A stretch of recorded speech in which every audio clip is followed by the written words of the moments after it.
ఆంధ్రప్రదేశ్ రాష్ట్రంలో సహకార రంగంలో అత్యంత కీలకమైనటువంటి చక్కెర కర్మాగారాలు విజయనగరం, విశాఖపట్నం, శ్రీకాకుళం జిల్లాలో ఉన్నాయి.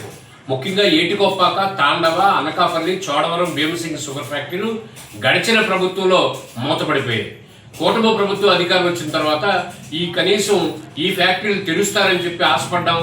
లేదు సరికదా కార్మికులకు ఇవ్వాల్సినటువంటి పిఎఫ్ గ్రాడ్యుయేట్ని చెల్లించలేని పరిస్థితిలో పండగ పూట ఈ 4 ఫ్యాక్టరీల తాలూకా ఉద్యోగస్తులు, కార్మికుల కుటుంబాలు చాలా ఆవేదనతో పండగ చేసుకున్నాయి. ఈ పండగ చాలా బాధ కలిగించింది దానికి. ఎందుకంటే ఏటికొప్పాక చూసుకుంటే కార్మికుల కోసం 12 కోట్ల రూపాయలు ఇవ్వాలి, తాండవ 13 కోట్ల రూపాయలు ఇవ్వాలి, చోడవరం ఫ్యాక్టరీ 7 కోట్ల రూపాయలు ఇవ్వాలి, భీమసింగి 9 కోట్ల రూపాయలు ఇవ్వాలి. దాదాపుగా 4 ఫ్యాక్టరీలు కలిపి 1300 మంది కార్మికులు ఉన్నారు. 70,000 మంది రైతులు ఆధారపడి ఉన్నారు. కనీసం మీరు కర్మాగారాలు తిప్పకపోతే వాళ్ళు పిఎఫ్ గ్రాడ్యుయేట్లో కొంత మేరకు అడ్వాన్స్ ఇచ్చిన పండగ పూట సరదా పడి ఉండేవాళ్ళు. చాలా బాధాకరమైన అంశం. ముఖ్యమంత్రి చంద్రబాబు నాయుడు గారు పట్టించుకోకుండా ఉన్నారు. గతంలో ఎన్నికలకు ముందు చంద్రబాబు నాయుడు గారు కానీ యువగలం పాదయాత్రలో లోకేష్ గారు హామీ ఇచ్చారు, మాకు అధికారం వచ్చినట్టే కర్మాగారాలు తెరిపిస్తామని. మీరు తెరిపిస్తారా లేకపోతే తెరిపించారా చెప్పరు.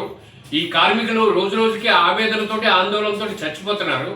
పండగలప్పుడు పిల్లలకు బట్టలు తీసే పరిస్థితి లేదు, కనీసం పట్టించుకోరు. 70,000 రైతు కుటుంబాలు ఆధారపడి ఉన్నాయి. చెరుకు వెయ్యాలా మానేయాలా వాళ్ళకి తెలీదు. త్రిశంకు స్వర్గంలో సహకార చక్కెర ఫ్యాక్టరీలు పెట్టారు. ఇది మంచిది కాదు.